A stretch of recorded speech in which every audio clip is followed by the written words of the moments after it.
Por que alguns mercados destroem empresários bons? O problema não é você. Muitas vezes é o mercado que você escolheu. Tudo se resume a 5 forças. Se o seu mercado tiver todas elas trabalhando contra você, não tem gestão que resolva, não tem esforço que compense. Você está num setor estruturalmente ruim. Vou passar cada uma dessas 5 forças com vocês. E se o seu negócio não passar nesse teste, você vai saber exatamente o que está te custando margem todo mês. Existe uma crença que destrói mais empresários do que qualquer crise econômica. Se eu for bom o suficiente, o mercado não importa, que vai dar certo. Isso é mentira. Existem setores onde empresários medíocres ganham dinheiro fácil porque a estrutura favorece quem está dentro. E existem setores onde empresários brilhantes quebram sistematicamente porque a estrutura pune todo mundo, independente do talento. Michael Porter passou décadas estudando exatamente isso. E ele descobriu que a lucratividade de um mercado é determinada por 5 forças, não por gestão, não por produto, não por estrutura. E eu vou te mostrar cada uma dessas 5 forças. Primeira delas, rivalidade entre concorrentes. Quanto mais intensa a briga dentro de um setor, pior é para todo mundo que está dentro dele. Pensa no mercado de postos de gasolina numa cidade pequena, por exemplo. Se existem 3 postos muito próximos um do outro, o produto é idêntico, o cliente vai decidir por centavos, ninguém ganha margem. Vai estar todo mundo competindo num mar vermelho. Todo mundo compete por preço, porque não tem jeito de se diferenciar, não tem jeito de competir com algo que não seja somente o preço. Agora pensa numa empresa de software, especializada em um nicho específico. Poucos concorrentes, um produto diferenciado. O cliente não troca por centavos. A rivalidade vai ser baixa e a margem vai ser alta. Mesma lógica, mercados opostos. No seu setor, as empresas competem por diferenciação ou por preço? Se for por preço, você está numa guerra que vai durar enquanto você estiver nesse negócio. E essa guerra vai sempre aparecer alguém disposto a ganhar menos do que você e jogar esse preço mais para baixo. Vai ser um oceano vermelho. Quem tiver mais capital vai ganhar essa guerra. Segunda força, ameaça de novos entrantes. Quão fácil é para um concorrente novo entrar no seu mercado amanhã, por exemplo? Se a resposta for fácil, você tem um problema permanente. Toda vez que seu mercado ficar atrativo, vai aparecer gente nova querendo uma fatia. Mais concorrente, mais pressão por preço, menos margem para todo mundo. Mercados com barreiras de entrada alta são mercados que têm capital intensivo, regulação pesada, tecnologia difícil de replicar, que protegem quem está dentro, não por mérito, por estrutura. Essas companhias decidiram entrar nesses mercados por estratégia. Mercados fáceis de entrar são mercados fáceis de serem destruídos.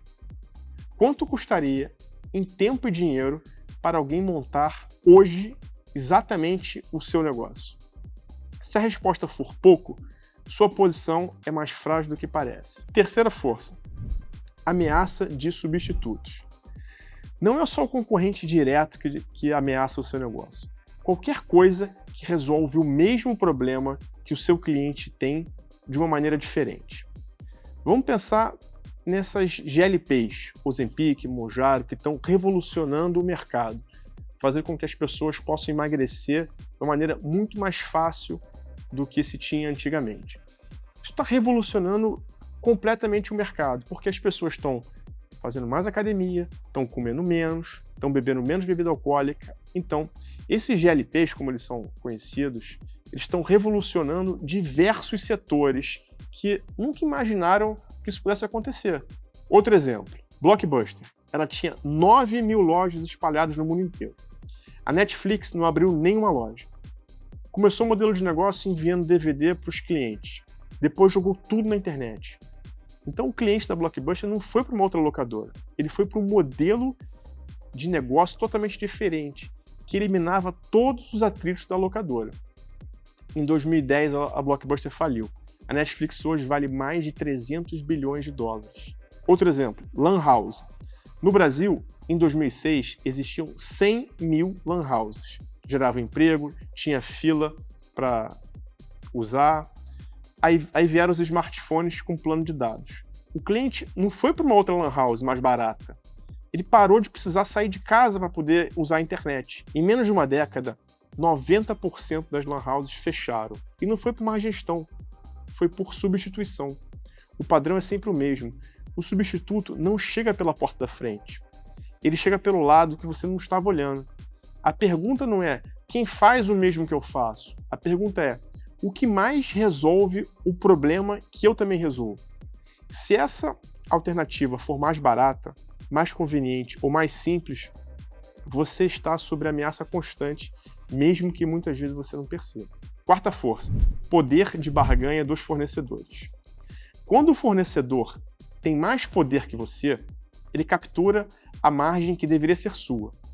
Pensa num restaurante pequeno que depende de um único distribuidor de insumos numa determinada região. O distribuidor sabe que esse empreendedor não tem alternativa. Então ele aumenta o preço. O empreendedor não tem escolha, ele tem que absorver ou ele vai fechar. Ele não tem poder de negociação. Agora pensa numa grande rede negociando com um fornecedor de pequeno porte. A rede representa 30% do faturamento do fornecedor. Quem manda nessa conversa? Poder de barganha é completamente assimétrico. E quando está contra você, você trabalha para o fornecedor, não para construir seu negócio. Quantos fornecedores críticos você tem? E o que acontece com o seu negócio se o principal deles aumentar o preço em 20% amanhã, por exemplo? Quinta força, poder de barganha dos clientes. O espelho do fornecedor, mas de outro lado. Quando um cliente tem mais poder que você, ele captura sua margem, negocia desconto, exige prazo, enfim, ameaça ir para o concorrente, e você tem que ceder porque precisa da venda, não tem escolha. Mas existe uma versão desse problema ainda mais perigosa. E ela não aparece quando o cliente é difícil, aparece quando o cliente é ótimo, que é um cliente grande, que paga em dia, compra volume, não reclama, aquele que você ama ter. O problema é quando ele representa 40%, 50%, 60% do seu faturamento. Porque aí você não tem um cliente, você tem uma dependência. Eu tenho uma regra simples, nenhum cliente pode representar mais de 20% do faturamento. Acima disso, você não está construindo uma empresa, você está construindo uma dependência com esse CNPJ. Quando esse cliente vai embora, em algum momento ele pode eventualmente ir, o buraco que ele deixa não é proporcional ao faturamento dele, é muito maior. Porque junto com ele vai toda a sua estrutura de custo que você montou para poder atender esse cliente. Diversificação de cliente não é só uma estratégia de crescimento, ela é uma estratégia de sobrevivência. Qual percentual do seu faturamento hoje está nas mãos do seu maior cliente? Se você precisou pensar mais de 3 segundos, você sabe a resposta. Agora conta quantas das 5 forças estão trabalhando contra o seu negócio hoje.